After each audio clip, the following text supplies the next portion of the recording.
Este pretende ser un vídeo muy divulgativo. Es decir, que si sabes mucho de economía es posible que te parezca hasta infantil, porque voy a dar algunas notas que, bueno, pues todo aquel que sepa mínimamente de economía, aunque hay gente que cree que sabe de economía y no tiene ni puta idea, pero es posible que te parezca, bueno, pues eso, que lo tienes todo sabido. Aunque voy a hacer algunas aportaciones personales al final, que es posible que sí te interesen. Pero bueno, básicamente ya aviso que esto, lo que pretendo es generar memes a partir de cosas que son de sentido común y que influyen mucho en el voto en las elecciones a favor de la izquierda o de la derecha, ¿vale? Así que, bueno, como digo, voy a empezar con cosas, pues eso, casi, pues eso, maternales, ¿no? A ver, un país es lo mismo que una familia, ¿vale? Cuantas más deudas tenga una familia, menos dinero tiene para el consumo, para gastos superfluos, en definitiva. Cuanto más se endeuda una familia, más se tiene que apretar el cinturón, y si las deudas son mayores que lo que ingresa, al final va a tener que renunciar a algo que haya comprado a plazos. Le hace el carro, el coche o incluso la vivienda, ¿vale? Esto en un país quiere decir que si tú estás gastando por encima de lo que ingresas, te estás endeudando con los bancos, ¿vale? Cuanto más te endeudes con los bancos más te van a poder apretar, en el sentido de que tienes que recaudar más a base de impuestos, regulaciones, tasas, ¿vale? Cuanto más impuestos pongas, menos dinero va a tener el empresario para invertir o incluso, o también, para pagar a sus empleados. Más nivel de endeudamiento, por tanto, se puede decir que es menor nivel de empleo, ¿vale? ¿Eso qué quiere decir? Que cuanto más suban los impuestos, menos empleo hay, porque la gente gasta menos, porque tiene menos dinero, se lo está entregando al Estado.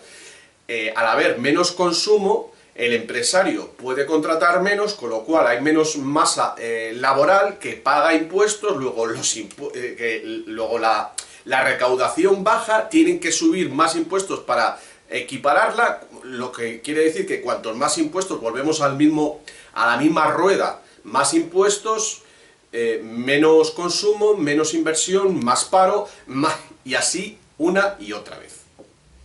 Yo creo que se entiende.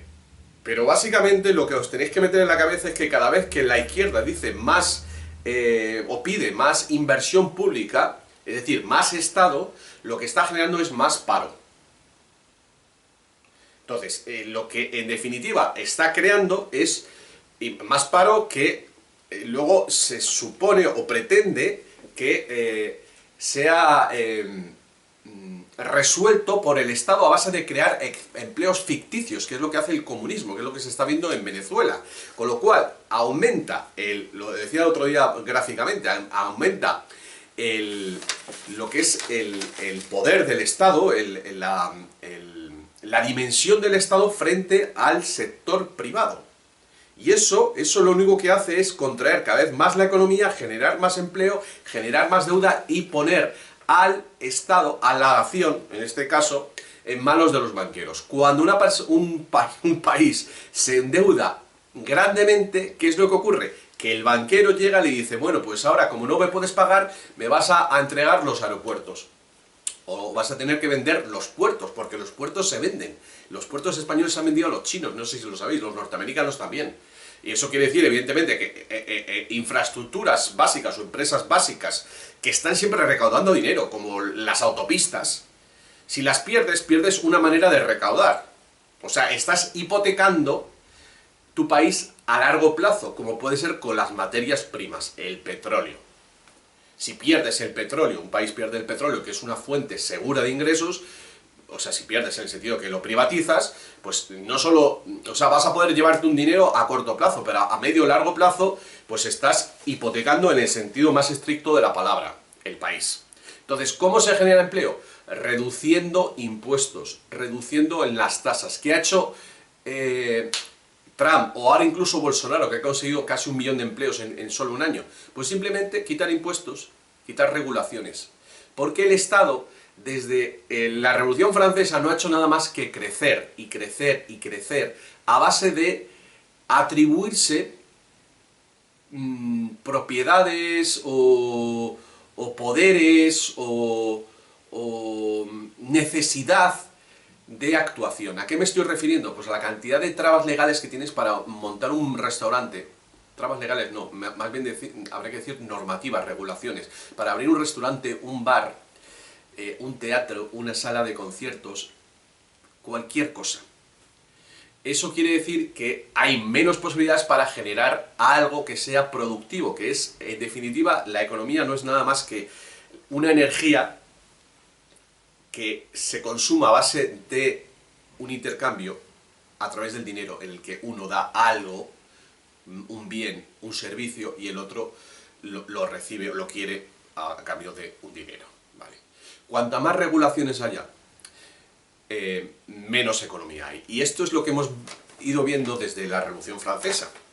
Los colegios profesionales, todas estas normativas que se generan a través de la ingeniería social. Yo ya os he contado en el blog, y ahora os lo cuento aquí, que crear una nueva normativa es súper fácil. Simplemente creas o engrandeces algo que sucede, un hecho puntual, y eso lo conviertes en la necesidad de una ley. Eso se llama ingeniería del consentimiento. Y por ejemplo, los que tengan más edad se acordarán de que hubo un verano en el cual hubo no sé cuántos casos de salmonelosis, que es una infección que por lo visto sale de la mayonesa. Entonces, como hubo no sé cuántos casos de salmonelosis, pues se prohibió hacer mayonesa en un bar. Así de fácil. Así de fácil, y como eso, pues para los perros peligrosos, para toda la cantidad de normativas que hay actualmente. Eso se solucionaría de una manera muy sencilla, que es el boca a boca. Si un bar es un guarro, si tienen los cuartos de baño hechos unos zorros, pues es que la gente dejará de ir a ese bar y simplemente pues las calificaciones de ese bar, o hablo de un hotel, de cualquiera, no hace falta que vengan 80.000 reguladores, es el propio mercado el que decide, eso es una puta mierda, pues no va nadie. Y si acaso, si hubiera alguna necesidad de un sello de autenticidad, de que, yo que sé, que ese vino pues está hecho con elementos biológicos, por caso, pues se contrata una empresa privada, que siempre va a salir más barato que mantener toda una estructura de un Estado, un aparato de Estado brutal. Mira, ayer mismo, hace 2 días, ha salido una noticia en un periódico diciendo, un periódico español, diciendo que si España no tuviera todo este desbarajuste de las autonomías y todas estas administraciones redundantes, porque lo único que hacen es repetir algo que ya está en la administración central, España tendría pleno empleo. Pero es que es normal, si tenemos 200, 300.000 funcionarios que están repetidos, pues está claro que, como decía al principio, ese dinero que se está detrayendo para pagar todo ese aparato estatal, por no hablar de las subvenciones al deporte profesional, pero ¿por qué tiene que estar subvencionado eso? O sea, está subvencionado casi todo menos decir la verdad. Claro, así es imposible salir. Entonces es que es muy sencillo, lo dijo Roberto Centeno y luego le copió Vox. Acabar con las comunidades autónomas, es que no aportan nada, más que crear conflicto, porque luego, claro, se hacen tan grandes que lo que pretenden es suplantar al Estado central y de ahí salen los regionalismos y los independentismos, ni más ni menos. Queridos, es así. Es así. Sería darle la vuelta y dejar más dinero para los españoles para que haya intercambio y quitar todas esas normativas. Mira, pensad simplemente en la policía, las policías autonómicas. Estoy hablando de España, lo siento, pero bueno, vais a tener, es que las constituciones que están, que quieren cambiar ahora en Chile, en Colombia, sí, van por aquí, O sea, voy a hacer un inciso. Toda esta historia del constitucionalismo que viene de la Revolución Francesa. Mirad, ayer me envía un artículo no sé quién de Chile y me pongo a ver, bueno, no, lo ponía mi amigo Carlos Ramón, bueno, pues que fue los cambios constitucionales en Chile en el siglo XIX, después de la secesión, son prácticamente calcados a los que hubo en España. Y los mismos que aparece pues esa lucha entre los liberales y los conservadores de 100 años de soledad en Colombia. Mira, no he estudiado ninguna, o sea, más que los primeros décadas de lo que ocurrió en los países hispanoamericanos en el siglo XIX, pero estoy convencido que fue prácticamente lo mismo que lo que ocurrió en España, que es la batalla por crear un Estado ligado al derecho positivo cada vez más grande. Y eso realmente es la alimentación de este leviatán, que lo único que hace es llevarnos al comunismo en el peor sentido de la palabra, que es el Estado ocupando todas las áreas de la vida. Os estaba diciendo la policía. Policía autonómica vasca, policía autonómica catalana. Vamos a ver, que hay una policía para todos. O sea, eso es redundar, o sea, que se repitan los cargos. Cuanto menos estructura haya, menos gasto. Eso vale para la educación y la sanidad, evidentemente. Claro, se están repitiendo cargos y cargos y cargos, pues es más cargo para el contribuyente. Bueno, hasta aquí yo creo que se puede entender bastante bien lo que he dicho. Pero claro, no sería infantil decir que esos son todos los elementos a considerar. Cuanto más... en realidad hay unos principios básicos de la economía que son de cajón. Cuanto menos dependas del exterior, más fuerte, más fortaleza va a tener tu economía.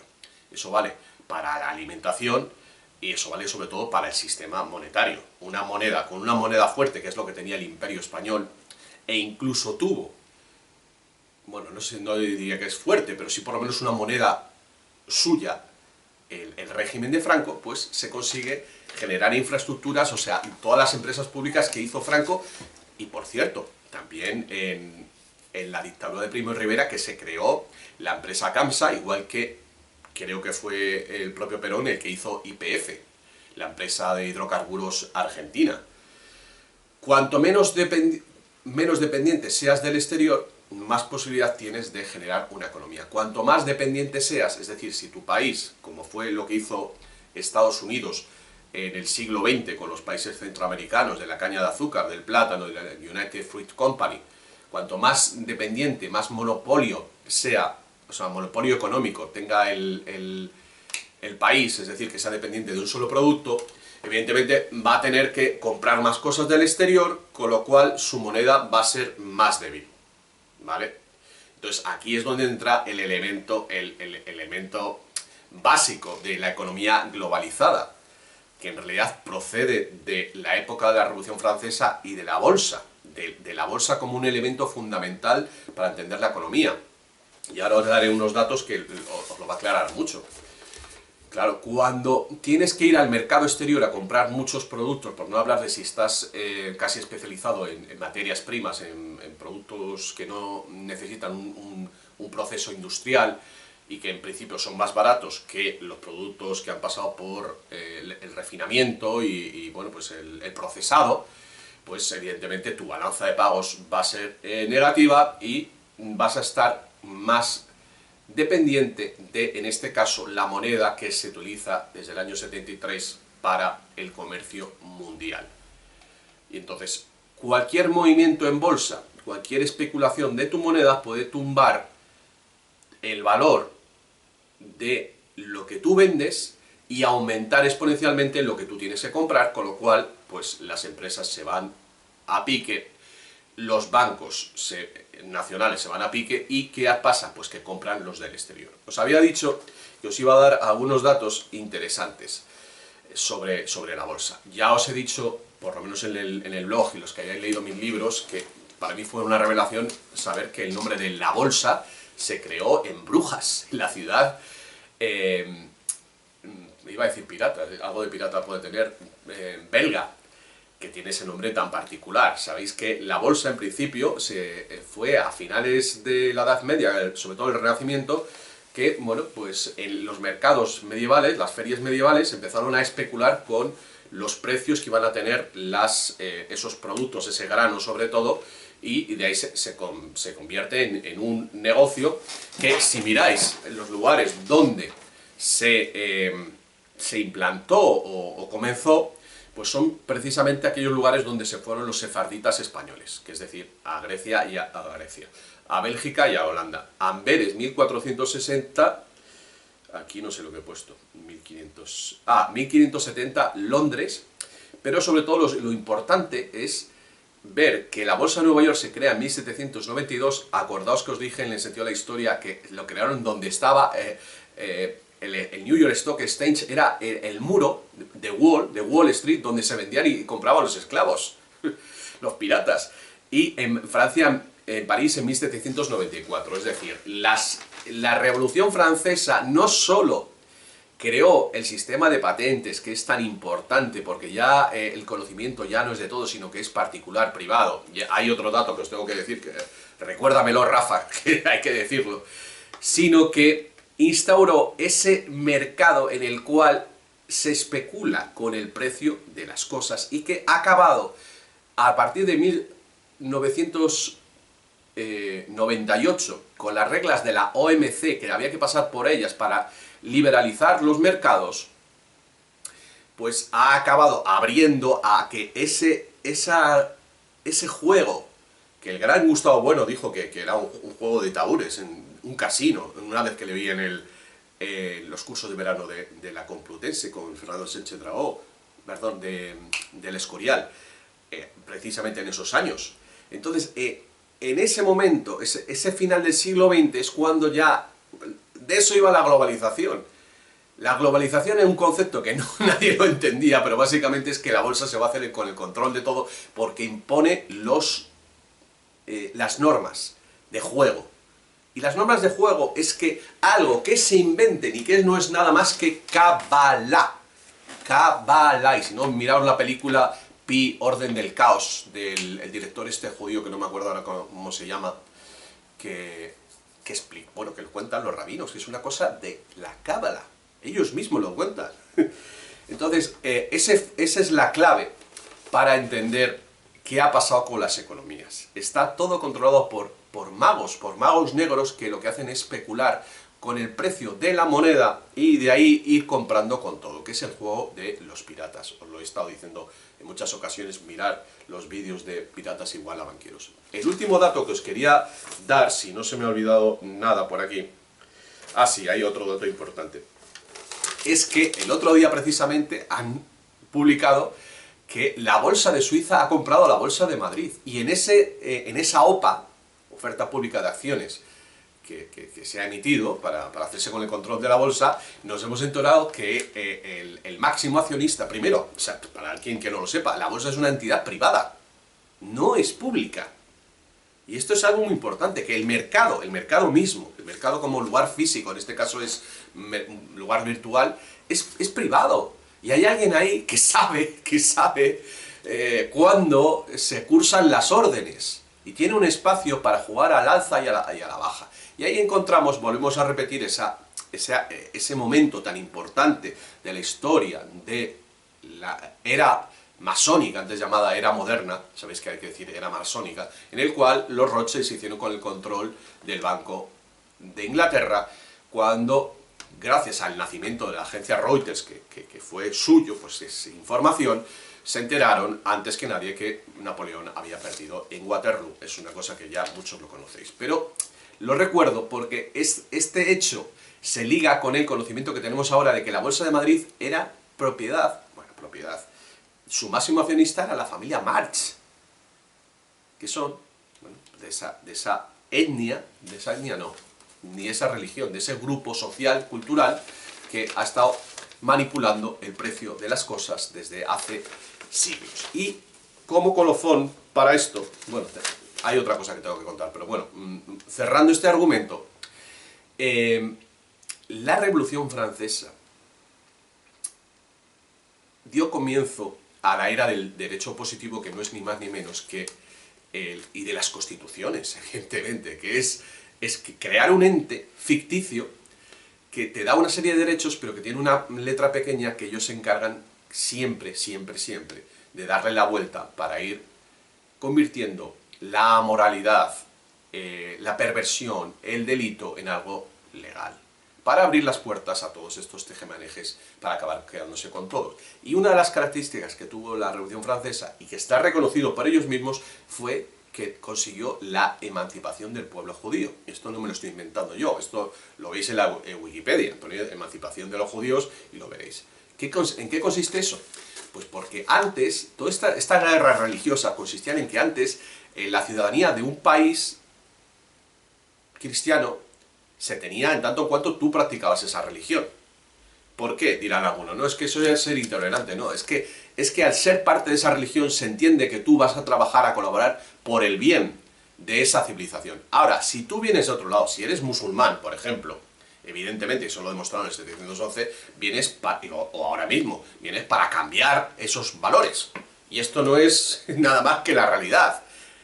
La noción de nosotros y vosotros es diferente. Nosotros somos esto y vosotros sois esto. Y nosotros queremos imponer esto a vosotros y queremos conquistar ese territorio. Eso ha sido así toda la historia y seguirá siendo. Entonces, ese pueblo, descendiente de Abraham, de Moisés, pues ha tenido el deseo de, porque creen, porque lo dicen ellos mismos, mirad los vídeos del Cory Good no, ese es otro, de Ascori, que es el canadiense este que va haciendo entrevistas por Tel Aviv, y los rabinos te lo dicen, su deseo, porque ellos consideran que Yahvé se lo ha concedido, es el control, o sea, el dirigir o tener el control de todo el planeta.